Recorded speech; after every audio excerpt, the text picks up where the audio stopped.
when we looked back at this in the autumn last year, given how close they had got, and that was, I think, about 8 or 9 kilometers from the outskirts, it looked like Pokrovsk might have fallen by Christmas, and it hasn't.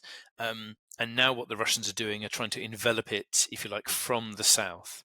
They are, largely speaking, continuing this bloody, expensive, attritional warfare that is very slowly grinding forwards. I think the question is, are they close to achieving their aims? No, not in terms of their original war aims, but they are hurting the Ukrainians. Hello and welcome to Frontline for Times Radio. I'm Louis Sykes. Today we're joined by Matthew Savill, the Director of Military Sciences at the think tank RUSI. Matthew was also on the UK government's Operations and Crisis team in the wake of the Russian invasion of Ukraine. Matthew, welcome. Good afternoon. Since the failure of Russia's 2022 Kiev offensive, Vladimir Putin's invasion of Ukraine has focused largely on capturing the Donbas region. Has this been a success? Well, the Russians at the moment, in terms of the whole country, control, I think it's just under 20% of Ukraine's territory. And as you say, the main focus has been in the Donbas, although they've obviously got a presence both in the north and the south. They're pressing around Kharkiv. They're trying to threaten towards Zaporizhia in the south. But as we understand it, the bulk of their forces in country, and that's around 600,000. Just over, or maybe just under half of that, is focused on the Donbas, and that is about linking up those oblasts that form the sort of the main focus of their effort. Expanding the breakaway territories that they've been seeking to control. And just today, Russia claimed to have captured the city of Toretsk. Is this a sign of Russia's offensive accelerating or culminating? Well, it looks like they've either taken Toretsk or they're on the verge of it.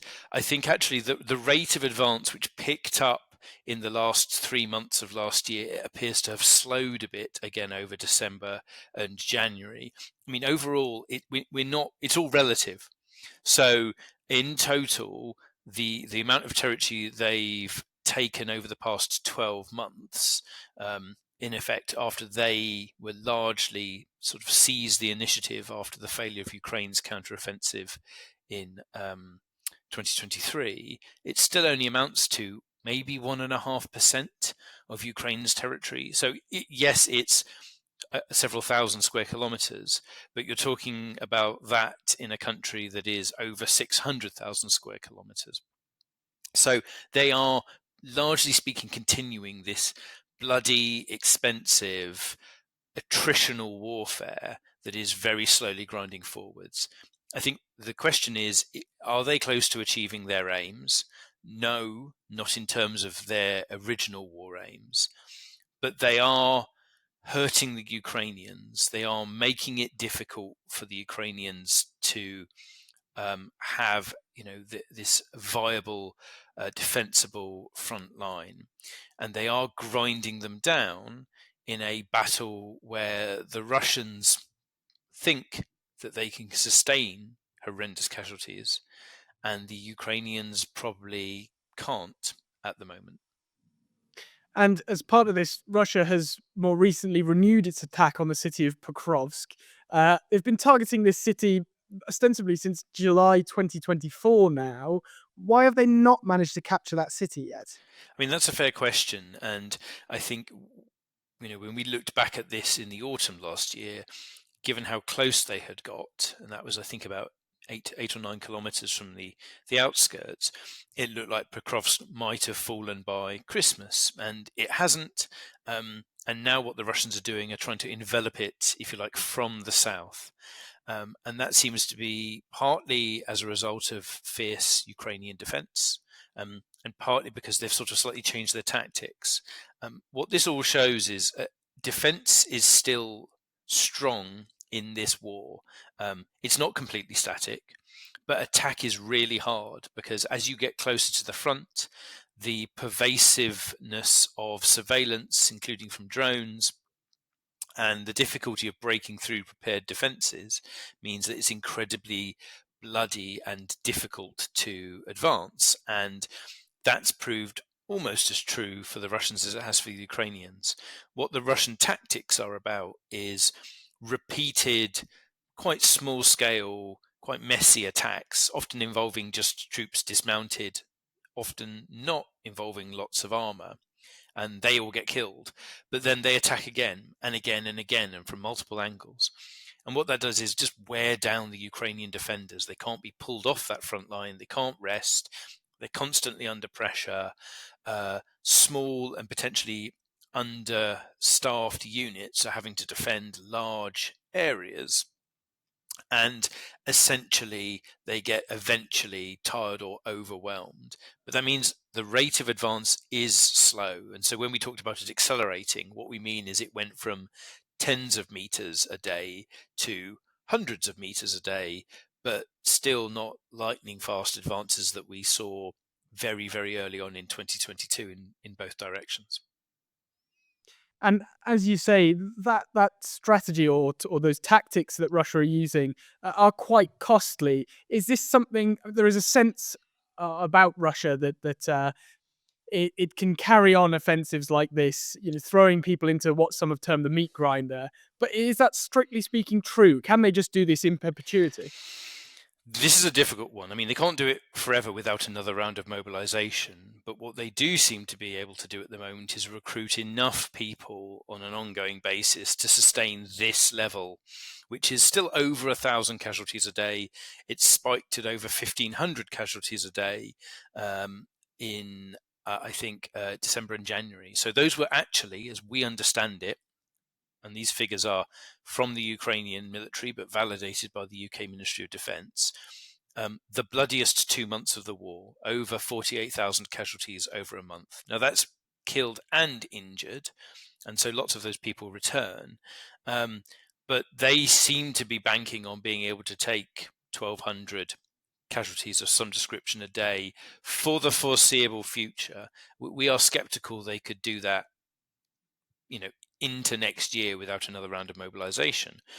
But the problem at the moment is that this is an attritional inputs war, and the Russian calculation seems to be that they can sustain their inputs, material, weapons, equipment, people, for this year at a rate that is above that which the Ukrainians can sustain it. So we know that the Russians have this capability to continue grinding forwards, as it were. But what would the impact be if Pokrovsk falls, for example? Are the Russians in a position where they have the manpower and the equipment to stage a sort of breakout from there? I think we're a bit skeptical whether they've got the tactics to achieve a rapid breakout. So what they are doing, this incremental advance, is not well suited to a sudden transition to a huge breakout that would seize, tens and tens of kilometers. But what they are doing across the Donbas is putting pressure along the front line, and it's worth sort of talking a little bit of detail about how that works. But the challenge for both sides is rapid breakthrough and then breakout, and that doesn't seem to be likely. I mean, I'm not saying it's not impossible, but the tactics that are being used just don't align with that kind of large advance for large numbers of people. There's been a problem of coordination. So the Ukrainian counteroffensive struggled to coordinate tens of thousands of people and became quite small assaults of several hundred. And the Russian tactics haven't even achieved that level of coordination. And to a degree, they're not trying to do that. I mean, they haven't really trained lots of these people to do that. It is using their raw materials in a way that they think achieves their objectives. When I talked about pressure across the front line, we're talking along this sort of section in and around Donbas. So Touretsk, if that goes, you could look kind of northish towards Konstantinivka. Pokrovsk opens up more land behind it. I think Chasiv Yar is the area that will be of particular concern because that is on higher ground. And what lies beyond that is a lot of much lower ground. It's much flatter. So if you take Chasiv, you can look south-ish towards Konstantinivka. But actually what happens is that Kramatorsk and Sloviansk, reasonably large towns and cities, are under threat. Russian artillery could probably start hitting them even more extensively. You have the commanding higher ground, but also once you're beyond that, there's not a huge, extensive defensive prepared line. And so there's the danger that the Russians wouldn't launch themselves 20 or 30 kilometers all of a sudden, but the Ukrainians might be compelled to pull quite a long way back to try and prepare more positions, essentially trade the space for buying themselves some more time. I think the problem is that means giving up territory. I mean, this is emotionally hard. These cities are being pulverized and the civilian population is leaving. Pokrovsk, though, is a big transport hub. It's a big supply route for the area. If it falls, you can look in multiple directions a lot more easily along the roads, and it is being squeezed. So there are both tactical disadvantages to losing some of these areas, but we are also talking about the displacement of civilians and the loss of ground that they might fear they won't get back. And at this point, is that looking likely that Pokrovsk will fall? This is genuinely difficult to know, and I'm always wary of trying to second guess the front line from 1,000 miles away, and that's because we might have expected it to fall before now, and the fact that the Russians are sort of sidling almost around it means it might survive for a bit longer, actually. But it's beginning to form or look like it's forming a pocket. And you could get increasingly exposed or the Ukrainians could, if they are stuck defending that pocket because of the supply line importance. The thing is that it is slowly being reduced to rubble. So they're now fighting over a semi-destroyed city, which seems to have lost a significant proportion of its population because it's in range of Russian artillery. They're probably only 2 kilometers away at the closest point. And they will have a difficult decision about the balance of holding on, protecting the transport links, or falling back and consolidating. And this mirrors some of the debate about whether or not to defend places like Bakhmut, which was controversial and is still the source of some debate. And outside of the Pokrovsk sort of area, are there other key objectives that the Russians have in eastern Ukraine? I think there are relatively few. People talk about strategic targets, and I've made this comment elsewhere this week that I think that term is misused because that's really strategic targets are things that you launched a war to achieve your goals.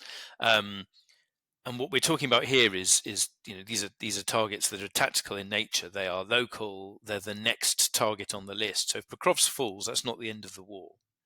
But the accumulation of this territory and the aggregate effect of losing a number of towns and settlements is all deeply harmful for the cause. I think the Russians would like to be advancing more in the south around Zaporizhia. They're not really doing much there.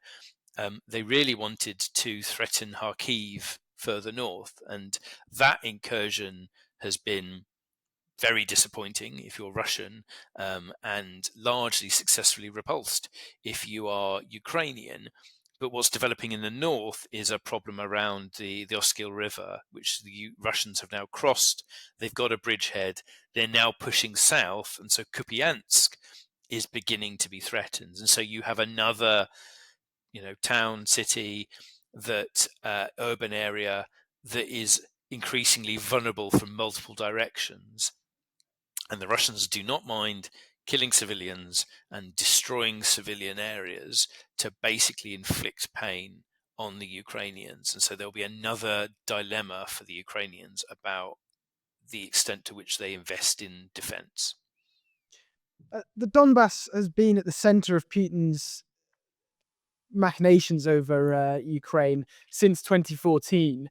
Could you just give us the context for his political claims and geostrategic objectives in the region? I'm in danger now of like wildly simplifying and failing to represent it. But broadly speaking, it is an extension of the parts of the country where you had the largest concentration of Russian speakers and a degree of affinity with Russia as a country. Although we are still talking fundamentally about people who are overwhelmingly Ukrainian and saw themselves as Ukrainian, and the separatist movement was and is small, and we get reporting from what comes out of the temporarily occupied areas, as they're known, of pretty egregious abuses by the forces of the civilian population that remained.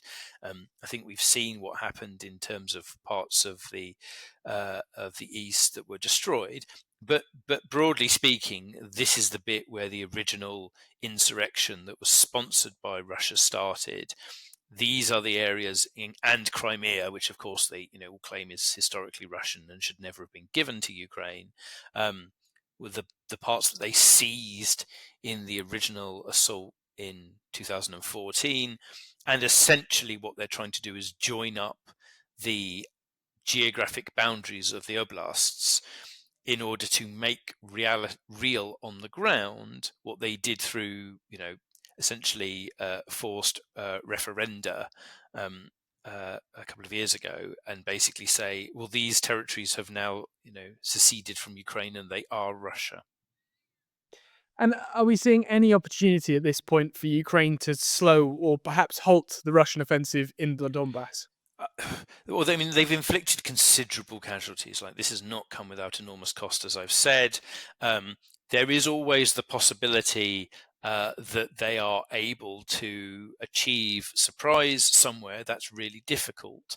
What is interesting is that we've just passed the 6-month anniversary of the Kursk incursion, and that is where they chose to gather their reserves and other forces to launch, surprise the Russians, prove that they could still go on the offensive. That rather than do that in the face of these large forces in the east, they picked Kursk, and that partly seems to be because actually their view is there was a increasing threat to Sumy, and that they thought there was going to be a Russian attack coming the other way. It's also because they managed to opportunistically spot a weak point in Russian lines, and that the Russians had basically viewed that part of the front as dormant, and also because it took Russian territory. I think what's now raging is the debate about, was it worth it? We've seen in the last 24, 48 hours, they've actually gone on the offensive again and perhaps captured a bit of land. But the Ukrainians still control about 50% of the territory that they captured back in August, so just over half of the 800 square kilometers. But again, you can tell that's not huge in the scope of Russia, but it is embarrassing. And they have managed to hold on to that in the face of Russian pressure and the addition of these North Koreans. And they are, if you like, preventing a reasonably large force of Russians be elsewhere. So their force, was estimated at maybe over 20,000, although it's suffered casualties. They might be holding up a Russian force of 60 to 70,000, and the North Koreans, and that could be useful elsewhere. But in doing that, what they have lost is a lot of people and a lot of their most modern equipment. We saw a lot of the Western provided tanks and armor go in, and they're now being struck with glide bombs and other weapons. And they have lost, for the time being, a large element of their reserve. Now, they might still have forces husbanded for other activity. As I said, they were able to surprise the Russians again in the past 24, 48 hours. They do still have plenty of other forces in the rest of the country. The question is how well trained and equipped they are. But we're not really going to know the value of the Kursk operation until the point comes to potentially trade in that territory. And then we'll also understand the opportunity cost. So I tend towards feeling like it has been of benefit but enormously expensive holding it for 6 months. But there might be a school of thought that says, run the counterfactual. Would the Russians have poured south into Sumy and opened up their own new front? Or maybe the Ukrainians would have had a large force for counterattack towards Zaporizhia, or maybe they could have held Pokrovsk for longer, or maybe they could have blunted that advance. So there's a little bit of danger of second guessing. It feels like a very expensive venture, but like the Russians, the Ukrainians might feel it's worth it in the end. And you mentioned there that this idea that reserve forces could have been used to punch into the east. Um, is that something? I mean, we saw that strategy didn't wasn't particularly successful in the 2023 summer offensive. Is that something Ukraine could ever return to, or have those lines become pretty solidified now? Well, as the Russians advance, the question is how well prepared they are for a counterattack. So, they've had to leave those defensive lines some way back, although they're probably still there. But if you are advancing, you are inevitably vulnerable to a counterattack if you don't advance with some kind of depth, or you dislocate your adversary, as it's known, by striking from various angles. You bypass their front lines, and then they are suddenly very confused and feel either you rout them or they are forced to accelerate their withdrawal. And in many respects, that's what happened in 2022 when the Ukrainians first made those really successful counterattacks. So well before the large counteroffensive, when they recaptured lots of territory, were defending or moving back towards Kharkiv and Kherson, the Russians didn't kind of collapse and suffer vast casualties, but they were under such pressure that they were compelled to withdraw large distances. And they did so in reasonably good order, but they had to give up all of this territory that they had seized in the original advance. The problem for the Ukrainians is they need to assemble a counteroffensive force, they need to train and equip it, and then they need to achieve surprise. And if you're looking at 2025 at the moment, they don't have the numbers that are trained for that kind of counteroffensive. They haven't been able to equip them and critically train them on the equipment that they're using. That was one of the problems in 2023, is that they did a lot of training, but they had to rush it, and then they weren't using the actual equipment they were launching the assault on. And they don't have, or what we haven't seen yet is them actually kind of pick a weak point and surprise the Russians. And so the Russians were able to basically just defend in depth last time. I think what Kursk shows is you can still achieve surprise, but you've got to deal with this issue of pervasive surveillance, drones over the battlefield, operational security, intelligence leaks, all of those sort of things. It is still possible, but it is hard and it requires preparation. And much of Russia's advance in Eastern Europe has been due to this sort of overwhelming firepower advantage that they had. But would it be right to say, I mean, we've heard a lot about these deep strikes, especially in recent weeks. Would it be accurate to say that that's reduced significantly, this sort of, their shell advantage, their manpower advantage? What impact could that have going forward into 2025 on this push into the Donbas? So as we understand it, I mean, this is very variable, but that shell advantage, which had reached extreme levels at various points, has begun to level off. I don't think they're at parity yet, but it's dropped in some areas where it was 6 or 7 to 1, maybe to 2 to 1 in favor of the Russians. And at that point, it's difficult, but it's not so overwhelming. What both sides are using are drones. It's worth noting that this is not replacing artillery, it's complementing it. And in some cases for the Ukrainians, because they are short of artillery, they're substituting in drones. But you still need massed firepower that can suppress the enemy. Large explosive shells that you can put dozens down. Drones aren't doing that yet, but they are giving very precise strike of small weapons. And so what we often see is that artillery and drones are used to complement each other. So, artillery immobilizes vehicles and then drones finish them off, but you need multiple drones. Or a drone immobilizes a vehicle, and then they're stuck in a location that artillery zeroes in on. One of the areas that the Russians seem to have a slight advantage at the moment is that they have more of these first-person view drones that are being run over fiber optic cable. And the reason that matters is that you can't jam it, or it's harder to interfere with it because there's no radio signal or other control signal. It's going down a cable that you'd have to physically intercept. Now, this is astonishing because you've got a cable that's running for 10 or 15 kilometers, spooling out from the drone. The drawback is the drone normally has a smaller explosive warhead because it has to carry the weight of the drum with the cable in it, and it limits those weapons to much closer to the front. But if that is the 10 kilometers where you've got your pervasive surveillance, then you can really bring in a lot of this stuff. And the Ukrainians are developing this as well, but it feels like at the moment the Russians have got slightly more. This is all different from that question you asked about deep strike.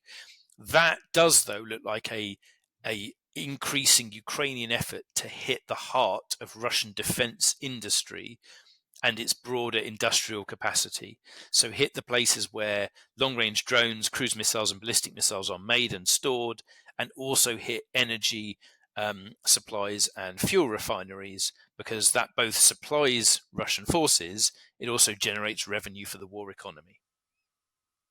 Matthew Savill, thank you very much for joining us today on Frontline. My pleasure. You've been watching Frontline for Times Radio with me, Louis Sykes. If you'd like to be the first to get exclusive content, you can sign up for membership with the link below. You can also listen to Times Radio for the latest news and analysis, or read it on thetimes.com. Thanks for watching. Goodbye.